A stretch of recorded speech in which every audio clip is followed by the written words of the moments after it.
Hi అండి, ఈరోజు మనం పులిహోర పేస్ట్ రెడీ చేసి పెట్టుకుంటున్నాము. ఇక కావాల్సిన పదార్థాలు నేను ఫస్ట్ దీన్ని పౌడర్ చేసి పులిహోర పేస్ట్ వేద్దామని ఇగో ఎండుమిరపకాయలు కొంచెం వేయించుకున్నాను, పల్లీలు, కొంచెం నువ్వులు, ధనియాలు, జీలకర్ర, నేను కొంచెం శనగపప్పు, మినపప్పు అన్నీ వేయించి పెట్టుకున్నానండి. ఈ విధంగా వేయించి పెట్టుకొని దీన్ని పౌడర్ చేసుకుంటాను. ఫస్ట్ ఇక అల్లం వెల్లుల్లి పేస్ట్ దంచుకున్నాను. ఇక మళ్ళీ దాంట్లో పోపులు వేయడానికి పల్లీలు, ఇక శనగపప్పు, మినపప్పు, మిరపకాయలు, ఇక కరివేపాకు, కొంచెం ఆవాలు, జీలకర్ర వేస్తాను, కొంచెం మెంతులు వేస్తాను. ఇక ఇది ఇలా చింతపండు పేస్ట్ ఈ విధంగా చిక్కగా తీసి పెట్టుకోవాలండి. మన దగ్గర అది హోల్స్ ఉన్న బెజ్జాలు ఉంటుంది కదా, దాంట్లో చింతపండు నానబెట్టి బాగా ఇలా చేయితో అంటే ఈ విధంగా చిక్కగా అవుతుందండి. ఈ విధంగా తీసి పెట్టుకోవాలి.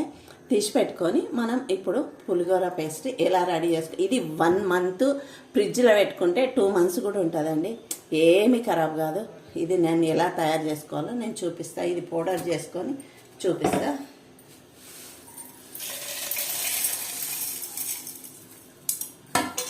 ఈ విధంగా పౌడర్ రెడీ చేసి పెట్టుకోవాలి. ఇది రెడీ అయింది. ఇప్పుడు మనం స్టవ్ మీద కడాయి పెట్టుకొని ఇంకా పేస్ట్ రెడీ చేస్తాం.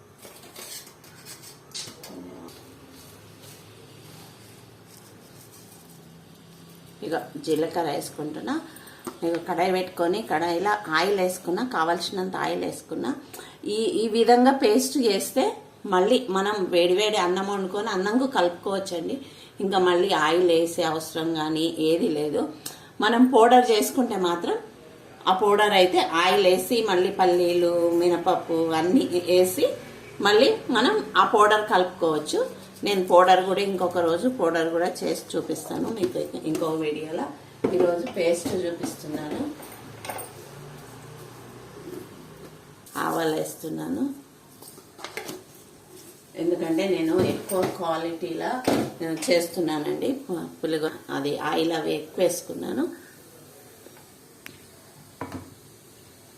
దీనిలో ఇన్ని పల్లీలు వేసుకున్నాను, ఇది శనగపప్పు, ఇదిగో మినపప్పు, ఇన్ని మెంతుల పౌడర్లు వేసుకున్నా. మళ్ళీ ఇంట్లో కొంచెం మెంతులు వేసుకుంటాం, ఎండుమిరపకాయలు,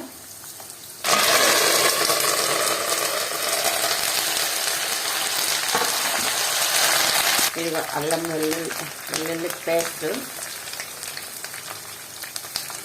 తగినంత పసుపు, ఈ చింతపులుసు చిక్కగా తీసి పెట్టుకున్న చింతపులుసు తగినంత నేను సాల్ట్ వేస్తున్నా. ఇంకా దీంట్లో కారము అవి ఏమి వేయను, అందులోనే మిరపకాయలు వేసినాను పౌడర్లో కాబట్టి ఇంట్లో కారం అవి వేయను, సాల్ట్ మాత్రమే వేస్తాను. ఇంట్లో కొంచెం బెల్లం వేసుకుంటున్నాను నేను. ఇష్టం లేని వాళ్ళు స్కిప్ చేసుకోవచ్చు. ఇది ఇలా బాగా ఉడకాలండి. ఇది బాగా ఉడికి ఆయిల్ మొత్తం పైకి రావాలి. అప్పుడు మనం దీన్ని ఈ పౌడర్ వేసుకోవాలి. ఈ పౌడర్ వేస్తే ఇప్పుడే గట్టిగా అయిపోతుంది ఇది, అందుకే నేను పౌడర్ ఇప్పుడు వేస్తలేను. లాస్ట్ మినిట్లో నేను పౌడర్ వేస్తాను. కొద్దిసేపు ఉడకనిద్దాం దాన్ని.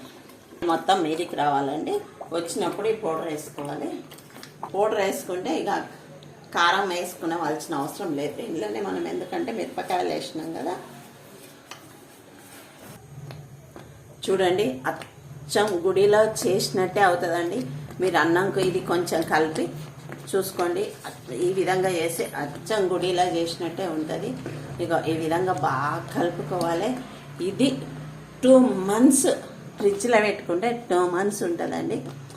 మీరు ఎక్కడన్నా అన్నంకు కలుపుకొని పోతే కూడా 2 days అన్నం తినొచ్చు మనం, ఇంటికెళ్ళి కలుపుకొని పోతే.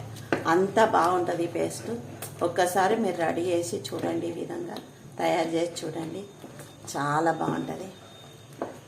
దీన్ని చల్లారినాక మనం ఒక డబ్బాలకు తీసుకొని ఫ్రిడ్జ్లో మనం ఒక 5-6 రోజులు ఏం ఫ్రిడ్జ్లో పెట్టవలసిన అవసరం లేదు, ఒక వారం రోజులైనా.